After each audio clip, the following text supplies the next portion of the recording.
चलो भाई ध्यान दो जरा, इसमें टॉपिक चल रहा था अपना कौन सा, वर्ण विचार, है ना। पढ़ लिया था हमने वर्ण विचार। ठीक है, वर्ण में हमने सबसे पहले क्या देखा था, वर्ण किसे कहते हैं। वर्ण वह मूल ध्वनि है जिसके खंड या टुकड़े नहीं कर सकते। या हमने इसमें पढ़ लिया था भाषा की सबसे छोटी इकाई को हम क्या कहते हैं, वर्ण।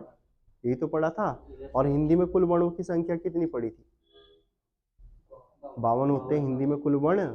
ठीक है, आज इसमें हमने कल देख लिया था, यहाँ तक हमने देख लिया था इसमें कि अगर वर्णों का वर्गीकरण करते हैं हम, यानी स्वर तक हम पहुंच गए थे, है ना। स्वर का वर्गीकरण हम कितनी तरह से कर सकते हैं, तो हम कहेंगे 4 प्रकार से। 4 प्रकार में उच्चारण के आधार पे, भाषा के आधार पे, और साथ में मुख द्वार के आधार पे, और साथ में होठों के आधार पे। हमने पढ़ लिया था कि अगर स्वर किसे कहा जाता है, स्वर वे वर्ण होंगे जिनके उच्चारण में किसी यानी अन्य वर्णों की आवश्यकता नहीं होती है, उन्हें हम क्या कहते हैं, स्वर। और हिंदी में कितने स्वर बताए थे, 11 या 13। और 2 बताए होंगे, इसमें 2 क्या होते हैं, 2 होते हैं हमारे अयोग वाहक। एक होता है हमारा अंग और एक होता है अह। न तो ये बेचारे पूर्ण रूप से स्वर होते हैं और न ही व्यंजन। समझ में आ गया। एक चीज और ध्यान रखना, अंग को हम अनुस्वर कहते हैं। इसे क्या कहते हैं, अनुस्वर। और इसे किस में रखते हैं, इसे कहा जाता है विसर्ग। इसे क्या कहेंगे, विसर्ग। ये भी ध्यान रखना है। समझ में आ गया। तो स्टार्ट कर रहे हैं। यानी स्वर का वर्गीकरण हम कितनी तरह से कर सकते हैं, 4 तरह से। पहला उच्चारण, फिर भाषा, फिर मुख द्वार, फिर होठ। उच्चारण के आधार पे हमने पढ़ लिए थे। उच्चारण के आधार पे कितने होते हैं, उच्चारण के आधार पे 3 बताए होंगे। एक तो बताया होगा अग्र स्वर, दूसरा मध्य स्वर, और तीसरा पार्श्व स्वर। यानी अग्र स्वर पढ़ा था, मध्य स्वर पढ़ा था, पार्श्व स्वर, यही तो पढ़ा था। क्लियर भी कर लिया था। अग्र स्वर उन्हें कहते हैं, किन्हें कहते हैं, जिनके उच्चारण में जीभ का अगला भाग ऊपर उठ जाता हो, उसे अग्र स्वर। इसमें क्या याद रखना था, अग्रीय, यही तो बताया था। यानी दोनों ई और दोनों ए किस में आ जाते हैं, अग्र स्वर में।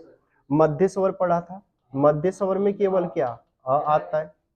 ठीक है, नहीं, मध्य स्वर उन्हें कहा जाता है जब जीभ समान अवस्था में लेटी रहे, उसे क्या कहते हैं, मध्य स्वर। पार्श्व स्वर उन्हें कहेंगे जिसमें जीभ का पिछला भाग ऊपर उठता हो। बस एक बात ध्यान रखनी, यानी दोनों तो ई, दोनों ई और दोनों ए, और साथ में अ, इन दोनों को अगर छोड़ दो ना, जितने भी बचे ना वो सारे किस में चले जाते हैं, पार्श्व में। समझ में आ गया। अ से लेकर और अह तक, इन्हें छोड़कर सारे किस में चले जाएंगे, पार्श्व में। इतना समझ में आ गया। इसके बाद अब सबसे, ये तो हमने पढ़ लिया था भाई, अग्र स्वर कितने कितने होंगे, मध्य स्वर कौन कौन से होंगे, पार्श्व कौन कौन से। आगे चल रहे इसमें, है ना। उच्चारण के आधार पे क्लियर हो गया, 3 प्रकार, अग्र स्वर, मध्य स्वर, पार्श्व स्वर। अब बात कर लेते हैं भाषा के आधार पे। भाषा के आधार पे स्वर का वर्गीकरण हम कितनी तरह से कर सकते हैं, 3 तरह से करेंगे। पहला कौन सा, हसु या मूल स्वर, हसु या मूल स्वर। और दूसरा हो जाता दीर्घ स्वर। दीर्घ स्वर को हम क्या कहते हैं, संधि स्वर भी कहते हैं, इन्हें क्या बोलते हैं, संधि स्वर। और एक इसके बाद होता है क्या, पलुक स्वर। ठीक है। अगर हमसे पूछ ले कि भाषा के आधार पर कितनी प्रकार से वर्गीकरण, 3 प्रकार कौन कौन से, नंबर 1 हासु या मूल स्वर, दूसरा दीर्घ स्वर, और तीसरा पलुक स्वर। अब मेरी बात ध्यान से सुनना जरा। हासु या मूल स्वर उन्हें कहा जाता है जिनके उच्चारण में बहुत ही कम क्या लगता हो, समय लगता हो, जिनके बोलने में बहुत कम समय लगता हो, उन्हें हासु या मूल स्वर कहते हैं। ठीक है। और इनकी संख्या हमेशा ध्यान रखना कितनी होती है, 4। मूल स्वर की संख्या कितनी बताई, 4। यानी यहाँ पे अ, ई, उ, री। अब ये बताओ, ये तीनों चारों के चारों छोटे छोटे हैं या नहीं है, इनकी मात्रा छोटी होती नहीं होती है, लेकिन जितने भी इनके अलावा जो बचे वो सारे किस में चले गए, दीर्घ स्वर। समझ में आ गया। हासु या मूल स्वर की संख्या कितनी बताई, 4। कितनी है, 4। लेकिन जो बचे हुए सारे किस में चले गए, दीर्घ स्वर में। इतना क्लियर। अंग अह हमें पता है वो क्या है, अयोग वाहक है ना, वो क्या है, अयोग वाहक। पलुप्त स्वर उन्हें कहते हैं जिनके उच्चारण में बहुत ही ज्यादा समय लग जाता हो, जिनके बोलने में बहुत ही ज्यादा समय लग जाता हो, उन्हें हम क्या कहते हैं, उन्हें पलुप्त स्वर कहते हैं। अब इनके बारे में पढ़ते हैं आराम से, यानी एक एक पॉइंट। ह्रस्व या मूल स्वर, ह्रस्व या मूल स्वर उन्हें कहा जाता है जिनके उच्चारण में बहुत ही कम समय लगता हो, जिनके बोलने में बहुत ही कम समय लगता हो, उसे क्या कहते हैं? ह्रस्व या मूल स्वर। संख्या कितनी बताई? और यहाँ पे चारों के चारों क्या दिखाई दे रहे हैं? छोटे। चारों के चारों क्या है? छोटे। इतना क्लियर हो गया। इसके बाद दूसरा हो जाता संधि स्वर, या इन्हें कहा जाता दीर्घ स्वर। संधि स्वर या दीर्घ स्वर, संधि स्वर या दीर्घ स्वर उन्हें कहा जाता है जो दो स्वर के मेल से बन जाते हैं, उन्हें क्या कहेंगे? संधि या दीर्घ स्वर। अब देखो, अ को जोड़ा तो क्या बन गया? आ बन गया, नहीं बन गया? ई को जोड़ा तो क्या बन गया? बड़ी ई। ऊ को जोड़ा तो क्या बन गया? बड़ा ऊ। ऐसे ही यहाँ पे अ का मेल जब किससे हुआ? ई से, तो क्या बन गया? ए। और अ का मेल ए से हुआ तो आई, अ का मेल ऊ से हुआ तो ओ, अ का मेल बड़ा ऊ से हुआ तो आउ। समझ में आ गई बात? तो यहाँ पे ध्यान रखना, अगर मूल स्वर पूछा तो कितने बताएंगे? मूल स्वर कितने होंगे? 4 होंगे ना। अ, ई, उ, री। इनके अलावा जितने बचते हैं सारे किस में चले जाते हैं? दीर्घ स्वर या संधि स्वर में। क्लियर हो गया इतना? आगे चलो। अब देखो जरा इसके बाद पलुप्त स्वर। पलुप्त स्वर उन्हें कहते हैं जिनके उच्चारण में मात्राओं से भी बहुत ज्यादा समय लग जाता हो, मात्राओं से भी बहुत ज्यादा समय लगता हो, उन्हें हम क्या कहते हैं? पलुप्त स्वर। यानी वे स्वर जिनके उच्चारण में बहुत ही ज्यादा, यानी जिनके बोलने में बहुत ही ज्यादा समय लग जाता हो, उन्हें क्या कहते हैं? हम उन्हें कहते हैं पलुप्त स्वर। जैसे ओम, जैसे ओम की हम कहते हैं ओम, एक लंबी साउंड के अनुसार, है ना? तो इनमें बोलने में बहुत ज्यादा समय लग जाता है, और इसमें ध्यान रखना आजकल इनका उपयोग नहीं होता। किसका नहीं होता? पलुप्त स्वर का। लेकिन पहले होता था, जो हमारे धार्मिक ग्रंथ थे उनमें होता था इनका प्रयोग, अब नहीं होता। समझ में आ गया? तो बताओ। अच्छा स्वर का वर्गीकरण करना है मुझे, तो कितनी तरह से करूंगा? 4 तरह से। पहला कौन सा बताया? उच्चारण। पहला उच्चारण, फिर भाषा, फिर मुख, फिर होठ। याद रहेगा? अगर स्वर का वर्गीकरण करना तो कितनी तरह से? 4। पहला उच्चारण, पहला उच्चारण, फिर भाषा, फिर मुख, फिर होठ। उच्चारण के आधार पे कितने बताए? 3। उच्चारण के आधार पे 3। पहला कौन सा? अग्र स्वर। पहला अग्र स्वर, फिर मध्य स्वर, फिर पार्श्व स्वर। ये तो हमें पता अग्र स्वर किसे कहेंगे। फिर हम चले गए किस में? हम चले गए भाषा के आधार पे। भाषा के आधार पे कितने पढ़ रहे हैं हम? 3। पहला ह्रस्व या मूल, पहले नंबर पे ह्रस्व या मूल, दूसरा दीर्घ, और तीसरे पे पलुप, तीसरे पे पलुप। तो हमें कौन से याद रखने? मेन। मेन हमारे लिए ये है ह्रस्व या मूल, ये ज्यादातर फोकस करता है एग्जाम में। इनके अलावा जो बचते हैं सारे किस में चले जाते हैं? दीर्घ। समझ में आ गई होगी? आगे चलो। कोई दिक्कत हो रही है? अब देखो, अब बात कर लेते हैं मुख द्वार के आधार पे स्वर का वर्गीकरण कर रहे हैं हम। यानी मुख के, जो हमारा मुख द्वार है, बोलने का जो द्वार है, उसके आधार पर अगर देखा जाए स्वर का वर्गीकरण कितनी तरह से कर सकते हैं हम? 4। पहला अगर पूछ ले कि भाई बताओ मुख द्वार के आधार पे स्वर कितने प्रकार के होते हैं, तो हम क्या कहेंगे? 4। एक हो जाता संवर्त। एक क्या होगा? संवर्त। संवर्त का मतलब जब हमारा मुख द्वार बंद रहे, जब मुख द्वार हमारा बंद रहे, उसे हम क्या कहते हैं? संवर्त। इतना समझ में आ गया? और विवर्त। विवर्त का मतलब हो जाता है जब मुख द्वार हमारा खुला रहे, उसे क्या कहते हैं? विवर्त। समझ में आ गई? संवर्त और विवर्त क्या है? संवर्त यानी जब मुख द्वार क्या हो? बंद हो, और जब मुख द्वार खुला हो तो उसे क्या बोलते हैं? विवर्त। तो यहाँ पे मुख द्वार के आधार पर कितने प्रकार बता रहा हूँ? 4। पहला कौन सा? संवर्त। पहला संवर्त, फिर अर्धसंवर्त, फिर विवर्त, फिर अर्धविवर्त। मुख द्वार के आधार पे कितने प्रकार बताए? पहला कौन सा? पहला संवर्त, दूसरा अर्धसंवर्त, फिर विवर्त, फिर अर्धविवर्त। याद रहेंगे? अगर हमसे पूछ ले कि बताएं भाई मुख द्वार के आधार पे कितने प्रकार हैं, तो 4 हैं। पहला संवर्त, अर्धसंवर्त, विवर्त, अर्धविवर्त। इतना क्लियर हो गया? अब इन्हें देख लेते हैं है क्या है। देखो, संवर्त स्वर उन्हें कहा जाता है जिनके में स्वर जिनके उच्चारण, उच्चारण यानी बोलना, उच्चारण यानी बोलना, जिनके उच्चारण में मुख द्वार लगभग क्या रहता हो? बंद सा रहता हो। ठीक है, उन्हें क्या कहते हैं हम, समवर्त। इसमें ध्यान रखना उ और ई, उ और ई। तो इसमें एक लॉजिक ध्यान रखना, लॉजिक क्या याद रखना, इसमें एक शब्द बनता है सुई। क्या बनेगा, सुई। अब तुम सोच रहे हो पता नहीं ये सुई है क्या, देखो इसमें क्या ऊ की आवाज नहीं आ रही, क्या इसमें ई की आवाज नहीं आ रही, तो ध्यान रखना दोनों ऊ और दोनों ई किसमें चले गए, समवर्त में। तो याद क्या रखना, सुई, सुई यानी समवर्त, याद रहेगा। अब अगर पूछ ले बताओ जी मुख द्वार के आधार पे कितने प्रकार होंगे, 4। पहला कौन सा, पहला समवर्त, दूसरा अर्ध समवर्त, तीसरा विवर्त, फिर अर्ध विवर्त। इतना क्लियर हो गया, कोई डाउट तो नहीं है, आगे चले।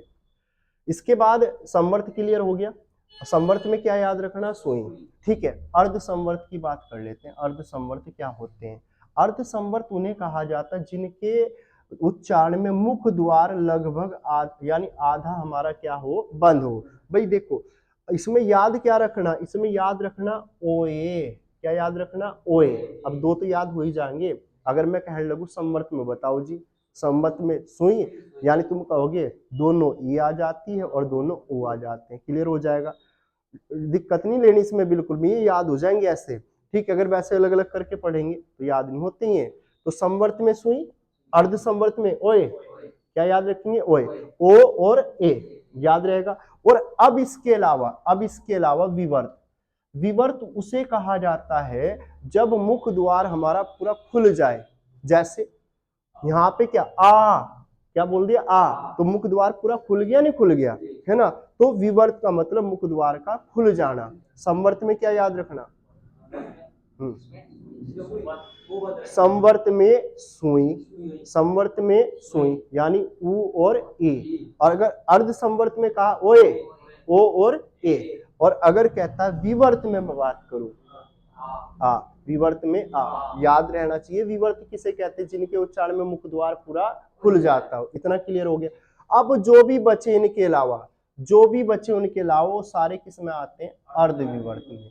समझ में आ गया। संवर्त में दोनों ई दोनों उ, सुई याद रखना। ओए किस में चला गया, अर्ध संवर्त में। विवर्त में क्या आ गया, अब जितने भी बचे वो सारे किस में चले गए, लॉजिक बन गया ना। अब तो याद करने की जरूरत नहीं है कौन किस में है। ठीक है, इतना क्लियर हो गया। अब इसके बाद चलो जी यहां से देख लेते हैं, बताओ अच्छा बता सकते हो हिंदी में अगर पूछ ले, हिंदी में अगर पूछ लिया जाए कुल स्वर कितने होंगे, 52 होते हैं, 11 या 13, याद रखना 11 ही होते हैं। कुल व्यंजन कितने होंगे, कुल व्यंजन होंगे 33। ध्यान रखना हिंदी में कुल स्वर कितने होते तो 11 या 13। अगर पेपर में 11 है तो 11 पे ही जाना है। मैंने कल भी बताया था, दो क्या होते हैं, अयोग्य, न तो स्वर होंगे न ही व्यंजन। ठीक है, उसमें जो अंग होगा इसे क्या बोलते हैं, अंग। ये क्या होता, ये होता हमारा अनुस्वर। अह की अगर मैं बात करूं क्या होता है हमारा विसर्ग, ये ध्यान रखना। ठीक है, कुल व्यंजन कितने होते हैं हिंदी में, 33 होते हैं। स्पर्श व्यंजन कल पढ़ा था 25 होते हैं। अंतस्थ व्यंजन कहा 4, याद रखने थे क्या, य र ल व। और उष्मक व्यंजन कितने होंगे, 4, तीनों स और एक ह। ये पढ़ा था नहीं पढ़ा था।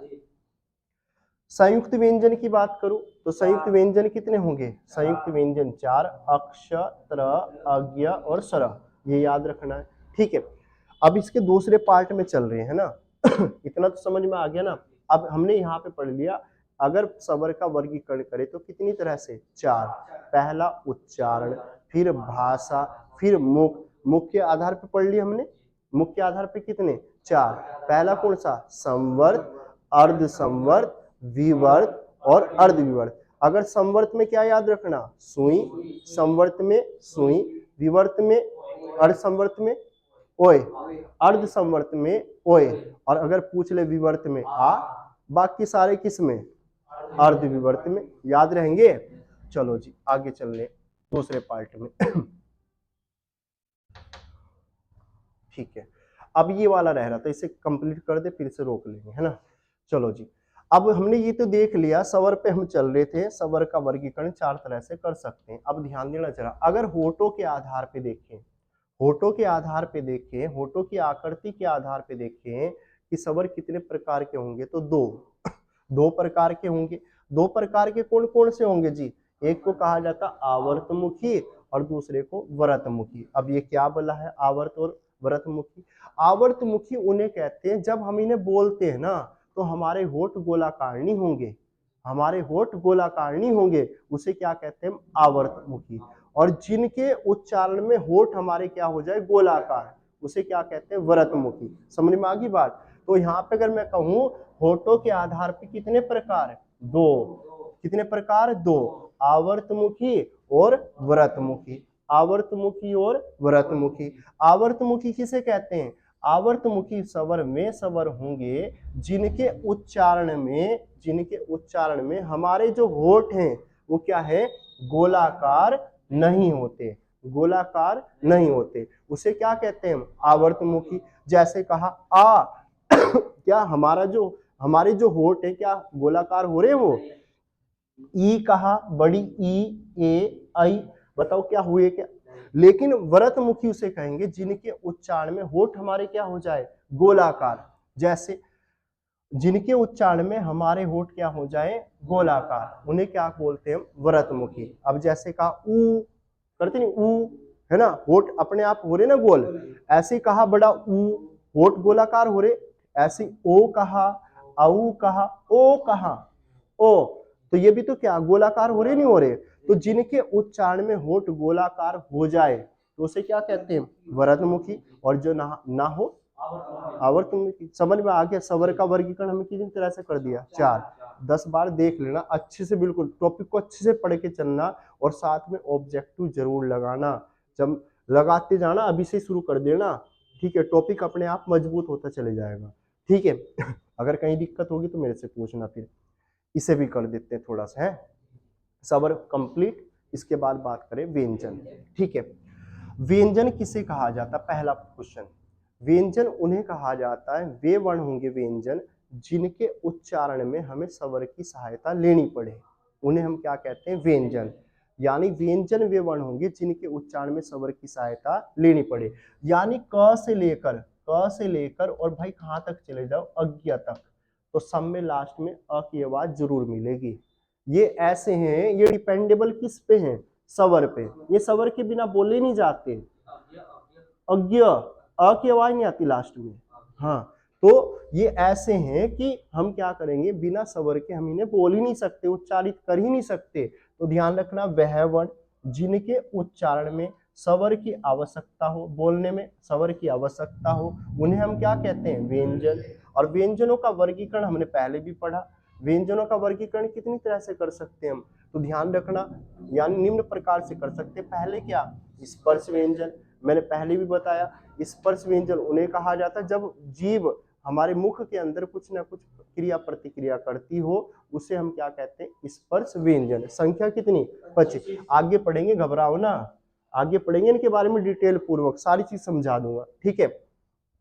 अंतस्थ व्यंजन, अंतस्थ व्यंजन की संख्या भी कितनी? 4। पहले भी बताया था, जिनके उच्चारण में सांस ऊपर की ऊपर रुक जाए, नीचे के नीचे रुक जाए, उन्हें अंतस्थ कहते हैं।